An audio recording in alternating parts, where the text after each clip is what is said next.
comenzar resistencia a gram negativo. Básicamente aquí lo que vamos a ver es los Blake y los ANSE.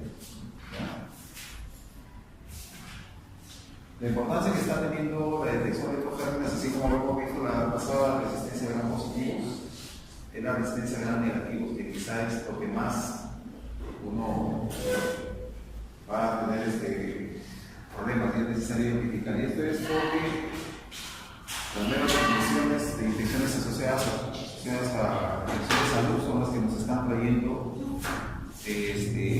a colación estos gérmenes, ¿no es cierto? Y para que vean que esto no es algo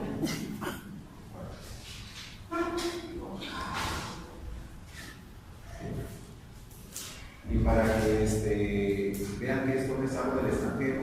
Lamentablemente en el caso estamos hablando de un estudio de prevalencia de gérmenes resistentes, no sé si en Vietnam, creo que sí tienen, pero por ejemplo este de los obispos para ver la resistencia de Escherichia coli. Y miren, tenemos una resistencia a ceftazidima del 62%, una resistencia a ceftriaxona, que nos gusta utilizar a nosotros, del 70%, una resistencia a ceftriaxona del 68%, amikacina todavía 12%, gentamicina 34%, citro 82%.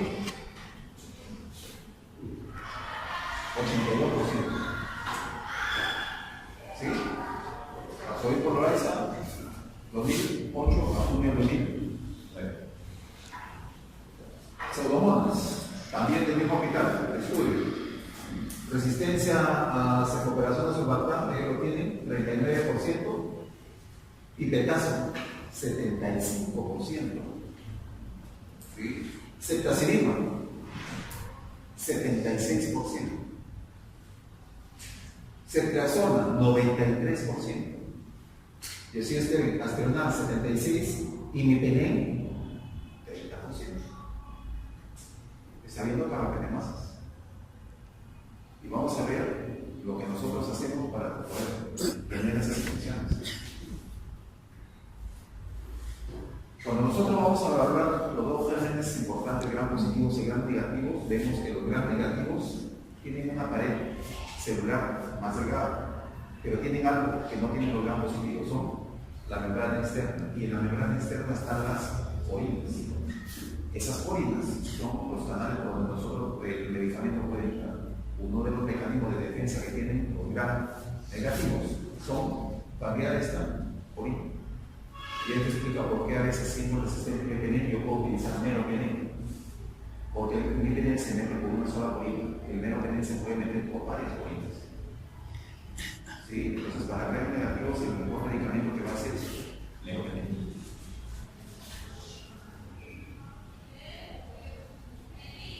Los mecanismos de resistencia en los gram negativos son, ya lo hemos visto, en la activación por enzimática, es decir, la producción de beta-lactamasa. Y esto es básicamente por plasma. Nuevamente les digo, por cromosomas y por plasma. Los plámidos son los que se esparcen mucho más rápidamente. Y encima, a veces, yo siempre digo que es un carrito, va en el camino y va jalando resistencia de otro fármaco. Entonces, cuando hay resistencia a plásmidos, a veces no solamente resistencia, algunos tipos de antibióticos, sino se meten en resistencia a tipo 2, la resistencia a microbiológica. Y eso se disemina mucho más rápidamente. Lo otro es la disminución de la permeabilidad con la membrana de las porinas. Por ejemplo, eso que hemos dicho, las porinas se cambian de forma, ¿sí? Y el antibiótico no puede acceder al interior. Y este, por ejemplo, en Escherichia coli, reemplaza la porina OMPF por una OMPC. Y ya no funciona el medicamento. Son mecanismos de defenderse. La otra es entra y bombas de flujo. ¿Sí? Y eso es bastante frecuente en las tetraciclinas. El nuevo medicamento que les dije que veía, no. Tigecyclina. No vence este tipo de resistencia, que es por la bomba de flujo, La tigecyclina, que es un familiar de la tetraciclina, vence eso. Entonces, sí se puede utilizar la tetraciclina, casi ya no se utiliza, salvo para acné, para cosas dermatológicas, pero la tigecyclina ha vuelto a poner en boga el uso de las tetraciclinas. obedece este mecanismo de resistencia. Y lo de acá, modificación de la estructura del proteína blanco, no es tan importante en los gérmenes gram negativos. Son los tres que les he puesto en un solo color, los mecanismos más importantes en los gram negativos. Lo más importante de lo que vamos a ver ahorita es inactivación enzimática, ¿sí? Es decir, por la beta-lactamasa, ¿sí? Que hemos dicho por plasmas. Y aquí básicamente es producir algo. Si tú me estás atacando con algo, yo fabrico algo que te bloquea. Tú me vienes con tu anillo beta-lactámico y yo te fabrico ¿qué? Una beta-lactamasa que te inactiva ese anillo beta-lactámico. Y aquí clasificamos, hay dos clasificaciones. Una, la de Bush, ¿sí? Esto no se lo voy a aprender, no se lo voy a decir que se lo graben, ¿sí? Pero poco a poco uno va a ir revisando y entender, por ejemplo, para ellos es una clasificación 1, cefalosporina unida por el ácido clavulánico y eso es el AC. Pero esa es una funcional, es la clasificación funcional. Pero la otra clasificación es la clasificación molecular. Y aquí básicamente a todas las beta-lactamasas en los gram negativos las dividen en dos. Aquellas que son activadas, inactivadas, perdón un poco, la serina, y tenemos la beta-lactamasa A, C y D. Y las otras que tienen que ver con las beta-lactamasas, que son básicamente las B. Y estas son importantes porque estas son de por sí resistentes a carbapenemas. Estos tienen carbapenemas. Las de acá también vacunas. Entonces vamos ingresando. Hemos dicho esta que sería una serina, ¿no es cierto? Las serinas ¿cuáles son? A, C y D. La clase A. Conforme van exponiéndonos a los antibióticos, los gérmenes se van comenzando a defender. Entonces van a ver ustedes que hay una evolución de la resistencia. Comienzan a hidrolizar, es decir, a inactivar las penicilinas y las cefaloporinas conforme evolucionan. Inicialmente solamente a las penicilinas y conforme fue el tiempo de diferentes cefaloporinas comenzaron a aparecer los mecanismos de resistencia. Gran parte nuevamente codificada con los plásticos. Uno de los primeros que comenzaron a expresar ese tipo de beta-lactamasa tipo A fueron los Escherichia coli. Escherichia coli fabrica una beta-lactamasa llamada TEN. TEN 1 porque fue la primera. Sí, fue la primera. Conforme va evolucionando, va a comenzar a TEN 2, a TEN 3. ¿Sí? Eso para que vayan. R1, R2 y R3. ¿Sí? ¿Sí? Muy bien, ese es el gen que lo codifica, es un tanto muy importante. El gen 1 es el más común, beta-lactámico mediado por plástico en los gram negativos. Y esto era básicamente por plástico, pero también hay algunos gérmenes, como por ejemplo la Klebsiella, el Proteus, el Citrobacter, el Bacteroides, que tienen la producción de beta-lactamasa a nivel cromosómico. Es decir, de por sí ellos ya vienen con ese mecanismo de defensa. ¿Cuál es la desventaja? Que ya de por sí sus hijitos nacen con este mecanismo de defensa. ¿Cuál es la ventaja? De que no se espasen tan rápidamente como los demás. ¿Sí?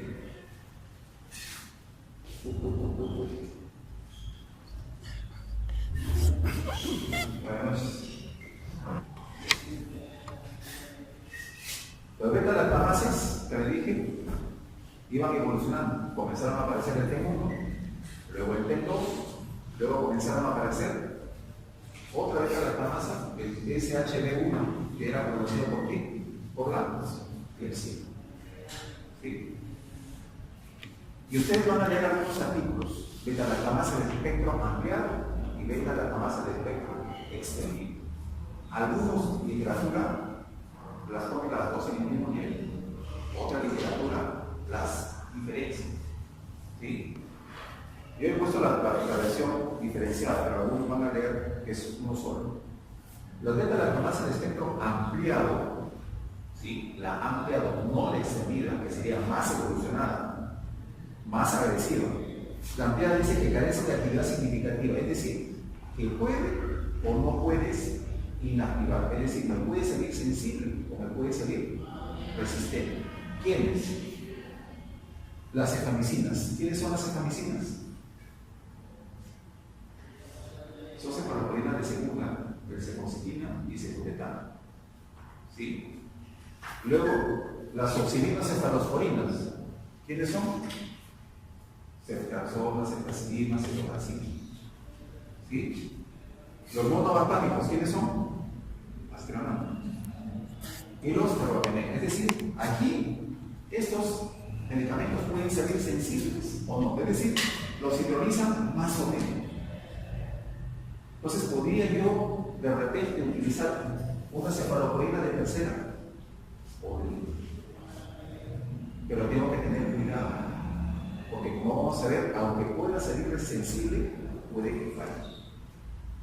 Por eso es que hay algunos autores que ponen en el mismo nivel a la de espectro ampliado a la de espectro extendido. Los que sí salen sensibles son los inhibidores a la beta-lactamasa, es decir, ampicilina sulfactam y tetracilina sulfactam. Eso sí me sale sensible. Es decir, en este caso sí lo podría utilizar.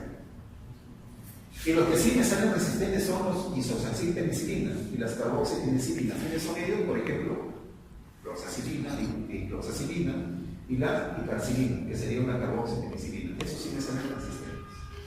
No los puedo utilizar. ¿Sí? Y ahí están los que fabrican. Las otras son las que les dije que esa es clase A. La clase B, vamos a ver quiénes la producen. Metalobeta-lactamasa. ¿Cuál era lo importante de esto? Es que B producía resistencia inclusive a carbapenemas. Son una de las más agresivas. La otra es la clase C, que es serina. ¿Cuál será la serina? A, C y D.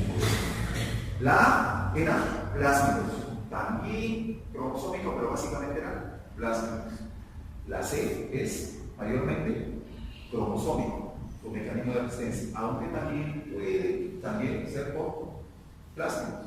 Y la otra, la D, es las oxabeta-lactamasas, que típicamente son mediadas por plásmidos. Entonces, de las serinas, ¿cuáles son las que son por plásmidos? Por plásmidos. La A y la B. La E y la D. Y la C sería básicamente por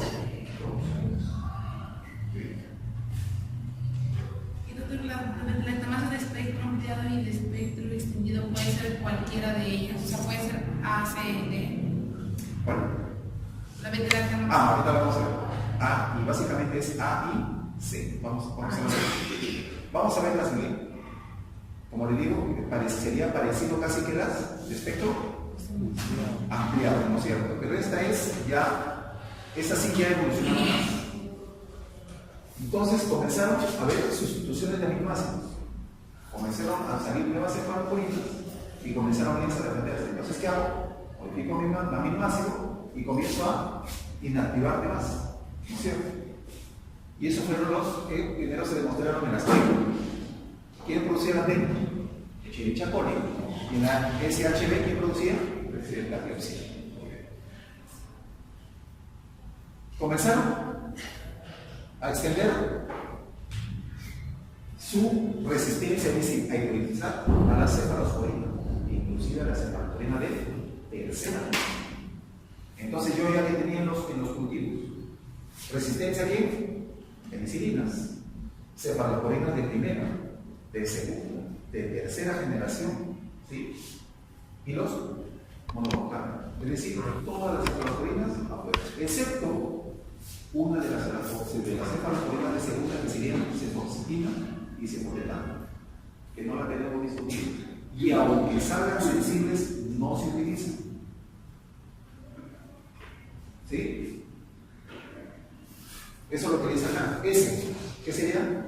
Sensibles. ¿Quiénes salen sensibles? Cefamicinas. ¿Cuáles serán? Cefoxitina y cefoxitina. La otra son carbapenemas. Me salen sensibles. Entonces, ¿podría yo utilizarlo? ¿Imipenem, meropenem? Sí. Lo otro es inhibidores de la beta-lactamasa, igual que lo de espectro ampliado. ¿Podría utilizar yo, por ejemplo, ampicilina sulfactam o piperacilina tazobactam si son sensibles? Sí. Como ven, casi el ampliado con el extendido casi son algunos ¿Cuáles serían las opciones, por ejemplo, con tranquilidad que yo pudiera utilizar? Los ingredientes de la beta lactamasa y los carbohidratos. Estas de acá me salen sensibles, pero no las puedo utilizar. ¿Sí? Solamente me sirven para identificar. Y a eso se le llama beta lactamasa de espectro extendido. Como les dije, ¿cuál es el problema con esta? Es que estos están asociados inclusive con resistencia a otros fármacos, a quinolonas, cuyo mecanismo de resistencia es diferente. ¿Sí? Bueno. Comenzaron a evolucionar. Las TEN1, ¿sí? Yo origen a la TEN2 por unas instrucciones de un aminoácido, pero se comportaban igual como las beta lactamasa de espectro ampliado. Solamente ya las que pasaron a TEN3, este es CR1, este es CR2, el R3 ya expresaba el beta lactamasa de espectro extendido. Es decir, los que ya tienen este TEN3 son los que son resistentes a todas las cefalicinas, excepto aquí, cefalicinas, excepto aquí, inhibidores de la beta lactamasa y excepto aquí, carbohidratos. Ese es los que expresan listo. Y el otro comenzaron a evolucionar, también los de clepsidra. De SH1 comenzaron a evolucionar y los que expresan ese fenotipo de resistencia B son los que pasaron a SHB2. ¿Sí? Pero comenzaron a aparecer otros que se llaman cefotaximasas. ¿Qué es la cefotaxima? Una cefalosporina de ¿no es cierto? Muy bien, comenzaron a aparecer las cefotaximasas. Esos son beta-lactamasas también. También. Y son serinas, ¿no? ¿Cuál? ¿Son serinas? Sí. ¿Qué ya serinas? vamos a ver que las únicas que no son serinas son las metalo-beta-lactamasas que son B. Entonces comenzaron a aparecer las cefotaximasas del 1 al 10, el M16 y otras cefotaximasas, el TOO 1 y el TOO 2. Son ya nombres que no tienen tanta importancia, pero sí, ¿cómo lo interpreto? Hay dos amiguitos que siempre van juntos. Ya, hay dos colleras en el salón. Una pollera es cefotaxima con ceftriaxona. Lo que le pasa a uno, le pasa al otro.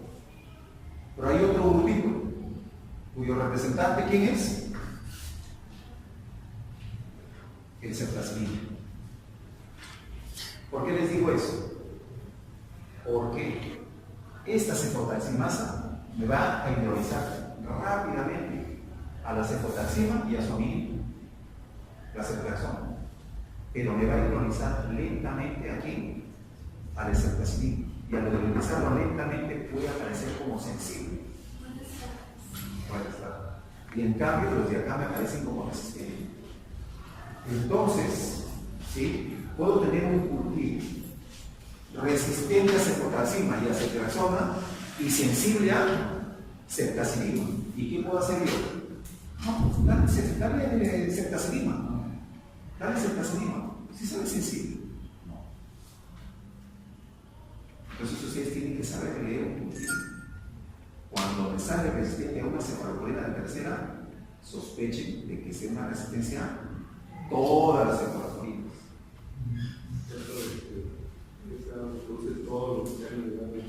¿Perdón? No, algunos.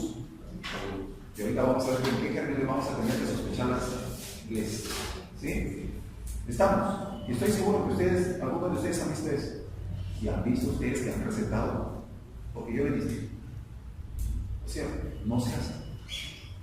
Y básicamente acá, porque cuando yo utilizo eso, hay terapeuta. Muy bien. Lo que yo les dije. Entonces, una manera. ¿Y qué debe ser el laboratorio?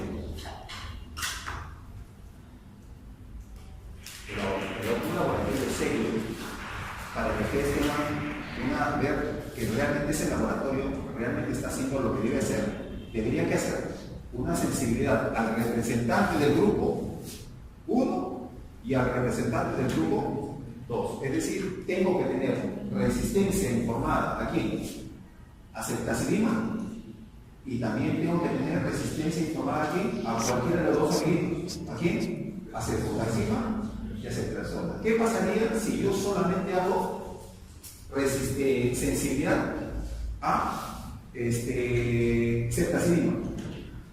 Y es una ceftotaximasa. ¿Qué les dije? ¿A quién les hidrolizaba rápidamente? Cefotaxima y a ceftriaxona. Y el otro me puede salir sensible. ¿Qué pasaría si solamente me informa la sensibilidad de la ceftazidima? Me puede salir sensible. Y sin embargo, ¿qué va a pasar? Es resistente. Entonces, un buen laboratorio tiene que informar. Obliga al laboratorio de analizar simultáneamente a ceftazidima y ceftriaxona o cefotaxima. Es decir, tiene que darle la sensibilidad a los dos, para que eso no se me vaya pasando. Aquel laboratorio que no me informa, ese es un laboratorio de los que están al frente del hospital. ¿No es cierto? Inventan. A mí me han llegado hepatitis B para que dé tratamiento. Les repito, nada. Me ha llegado hasta el segundo año. Hepatitis C, un jovencito que no tenía seguro. Les repito, en otro sitio, nunca tenía hepatitis C. Entonces, es importante que vean qué laboratorio ustedes están mandando las muestras. Entonces, estas son las BLES. TEN3T4, SHB2-3, cefotaximasas 1-3 y algunas otras que están comenzando a aparecer. Entonces, tu pregunta: ¿quiénes son BLES?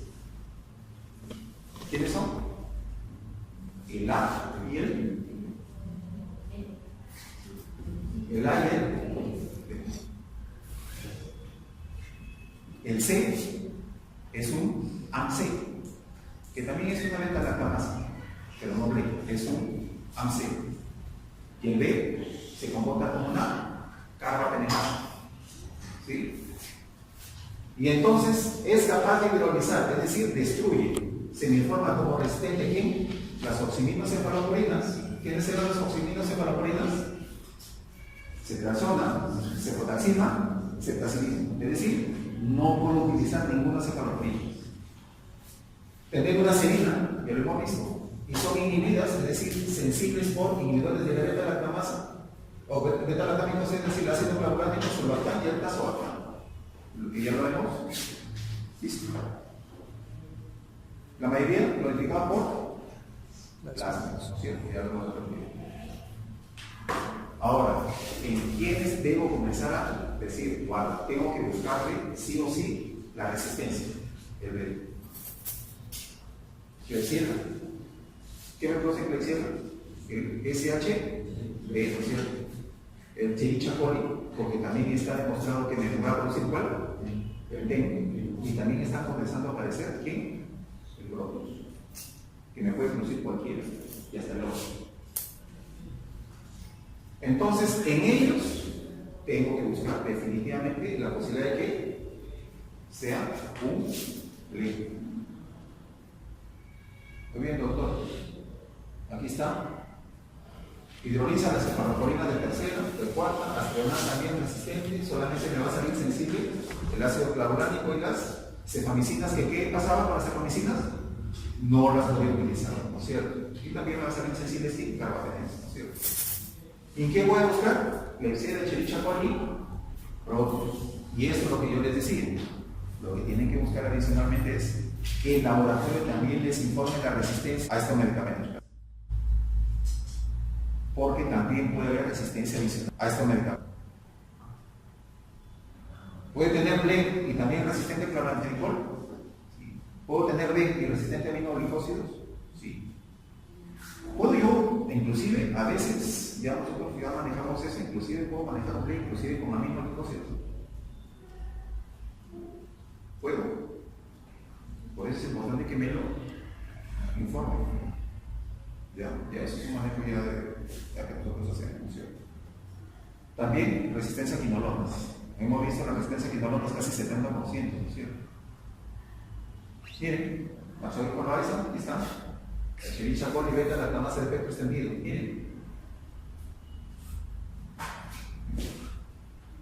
Miren eso, Klebsiella. Doctor, entonces, ¿cómo lo trata? Yo podría utilizar, ¿cuál le dije?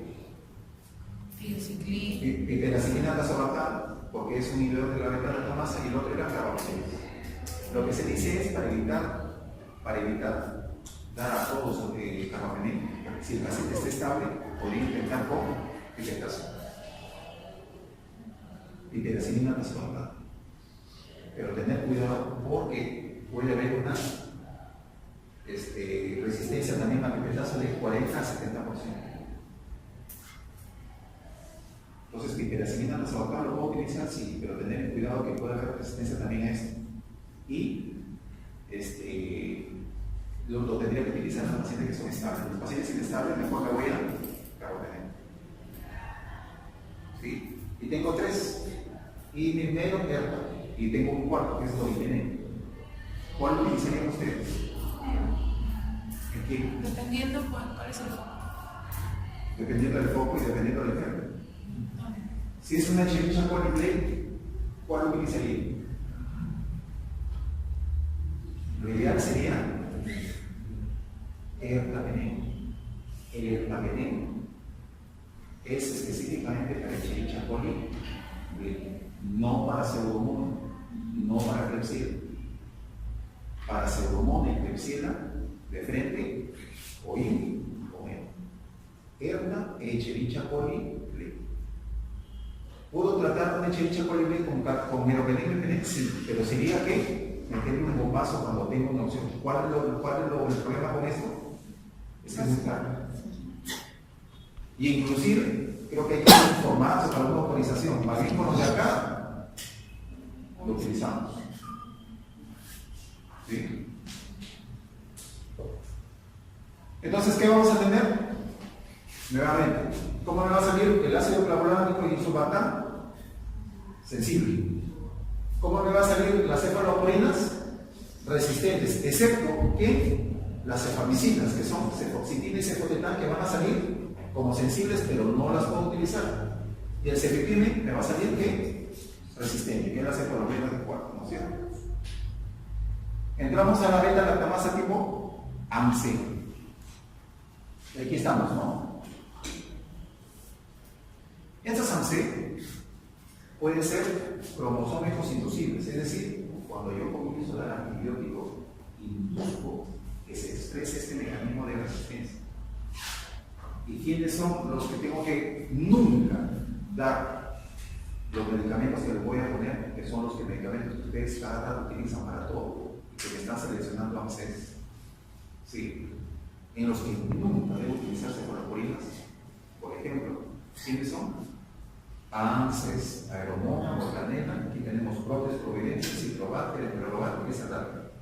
Si me sale una Serratia y un laboratorio de cuarta me informa sensibilidad a una cefaloporina de tercera y ustedes le dan cefaloporina de tercera, están expresando el AMC. Nunca a estos términos le van a poder dar cefaloporina. Ni tampoco penicilinas. Lamentablemente aquí es carbapenems. ¿Sí? Hay otros que son AMC cromosómicas que no constitutivas, no inducibles, es decir, se van a expresar solas. Escherichia coli, Shigella, pero están empezando a aparecer. Y la otra, Salmonella, Proteus, AMC de codificación plasmídica, que pueden ser inducibles o no. Esas son las que se comienzan a diseminar rápidamente, que es con o no se esponjan a antibióticos. ¿Qué es lo que pasa cuando me sale una Serratia y yo me enloqueo y doy una ceftriaxona? O me pituqueo y doy una ceftriaxona, siendo Serratia, siendo Aeromona, siendo Proto, siendo Ciprobat. El proceso se inicia cuando los productos de degradación, es decir, doy el antibiótico, inicialmente va a destruir la pared. Esa pared me va a producir algunos productos de degradación. ¿Sí? 1,6, anil, nombre bien feos. ¿Qué pasa con eso? Que en el germen se va a meter como un tubito, un catalito, ingresa al citoplasma bacteriano a través de una permeasa transmembrana denominada AMPG. Se mete por ese tubito. En ese cubito, una vez que se metió, se va a unir al AMPL para que se active este gen. Este gen está dormido. Está controlado por otro gen para que no se exprese. ¿No es cierto? Entonces, al comenzar inicialmente a hablar, va a destruir la membrana del germen, se mete por ese tubo, este se une al AMPD, este activa el gen y se comienza a expresar esa beta-lactamasa que estaba dormida. Cuando yo suspendo normalmente el medicamento tempranamente, viene el represor, el AMPD, y estos productos los degrada y los hace juntar con esto, con una sustancia que se llama NAM, y esto me hace que me bloquee la activación. Pero ¿qué pasa si yo sigo dando estos medicamentos? Esta capacidad represora de estos es superado por los productos de degradación. Entonces se comienza a expresar en el paciente. ¿Sí?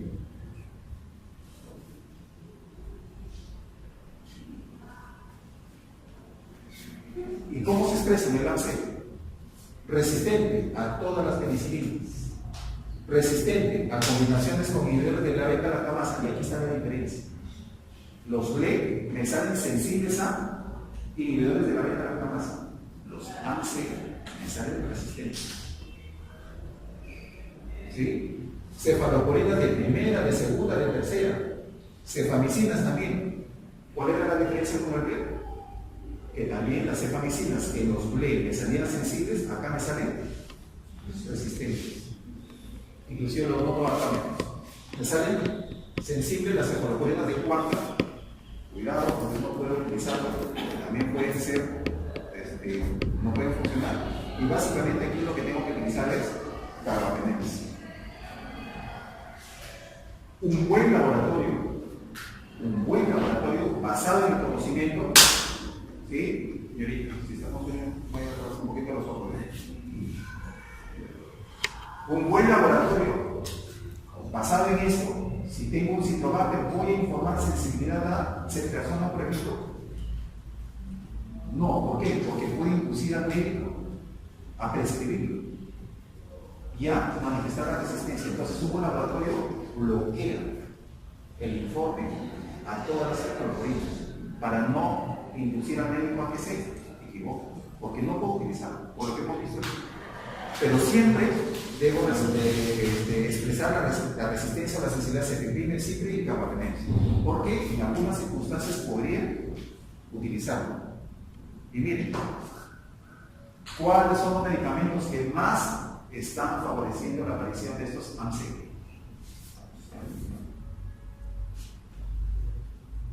¿Sí? Pero básicamente, ¿cuál? La ceftriaxona. Porque se utiliza para cada situación. ¿Cómo se va a expresar los AMC a diferencia de los BLE? ¿Quién me va a salir casi cuál era lo diferente? Que a veces era resistente. ¿Va a salir el AMC resistente a quién? A los inhibidores de la beta-lactamasa. Que en BLE me salían sensibles, acá me salían resistentes. Igualito, las cefaloporinas siempre son resistentes, pero aquí hay otro cambio. Que me va a salir que las cefamicinas en BLE me salían sensibles, acá me salen resistentes. Y acá, el ceftriaxona, que acá me salía resistente, acá me va a salir sensible. Y lo otro, para terminar, son las carbapenemasas. Y esto básicamente, la fuerte, pueden estar en A, en B, pero sobre todo en D. El D lo tiene, pero están comenzando a aparecer en A y en C también. Y ese es el peligro. ¿Sí? Y para que vean carapenemasas que se están expresando en la clase A. ¿Sí? Pueden ser cromosómicas, y aquí están. Estas son las carapenemasas. Pero también puede ser por plásmicos. Van a leer el APC, el GES, bueno, lo que quieran leer. Y esto básicamente se encuentra en plámidos transferibles. Hemos dicho los plámidos, el GES, y el KPC, por ejemplo, está en Klebsiella pneumoniae. Miren, estos son los informes de carapenemasas. No están tan lejos. Desde hace tiempo, en el año 2005, ya están reportados en Colombia, Medellín. ¿Sí? Las B, también, como les dijera, la B, hidrolizan carbapenemas, cefalosporinas y penicilinas. Y una de las cositas que uno puede comenzar a sospechar de que este puede ser una carapenemasa de la clase B es esto, que puede salir sensible al astronauta. En cambio, el doble, carapenemasas de la tipo A me salen resistentes al astronauta. En cambio, acá sí me puede salir sensible. ¿Podría utilizarlo? Dependiendo. ¿Dónde se utiliza el astronauta? ¿Dónde se utiliza? Básicamente son gram negativos y para foco binario. No está indicado en otros focos de infección. Bueno, eso ya es para lo que quieran leer. Las primeras las beta-lactamasas tipo carapenemasas son estas, las B. Y básicamente son cromosómicas, ¿no es cierto? Y comenzaron a expresar en lo que son en el Bacillus cereus, en las aeromonas y en Stenotrophomonas maltophilia. Y disculpen que a algunos les he tomado foto. ¿Sí? ¿Ya? Están igualitos, pero... Bueno, ¿quiénes deben comenzar a sospechar esto? En estos. Cuidado con la Acinetobacter baumannii, Pseudomonas aeruginosa y Klebsiella pneumoniae. Son los gérmenes que básicamente comenzaron a introducir la resistencia a carbapenemas, a la carapenemasa. Mucho cuidado con eso. Y para terminar, nuevamente, no estamos exentos. ¿Qué es lo que pasa? Que no hacemos estudios, pero ya está reportado, por ejemplo, así. Es un artículo del año 2005, por ejemplo, que en Medellín. En resumen, la última diapositiva para que se vayan a dormir. BLES, ¿qué sale? Resistente a todas las cefalosporinas, ceftazidima, ¿qué más? Cefotaxima, y las cefalosporinas de segunda que salían sensibles, pero no lo podía utilizar, y sensibilidad a los carbapenemas. Los AMSE, resistente básicamente casi a todos, inclusive a cefoxifina. Algunos lo pusieron así, pero aquí logran esto para condición profunda. Siguen manteniendo la sensibilidad a imepenemas. Y las carapenemasas, ¿qué les decía? La clase A resistente a todo. La clase D y D resistente a todos, aunque algunos pueden reportarse como sensibles. Pero aquí lo que ustedes van a tener que ver, esta es una carapenemasa, lógicamente, ¿qué es? Que les salga resistente a los carapenemas. ¿Cuál es la opción en carapenemasas? ¿Cuál? Repetirlo. Básicamente es colistina combinada. Colistina no la tenemos disponible. No. Nunca colistina sola, porque en el camino produce, adquiere, ¿cómo se llama? Resistencia también. Siempre se combina con otro fármaco. Algunas veces podría utilizar tigecyclina. Algunas veces puedo utilizar fosfomicina. Eso ya es llamar el infectólogo, porque eso ya no tiene que ver con la infección, pero la sensibilidad es común. Pero lo primero que tenemos que llegar es a seleccionar las carapenemasas. Y básicamente es producto a veces del mal uso de los antibióticos que a veces no, ¿cierto? Muy bien, muchachos. Muchas gracias. Les dejo la presentación ahí.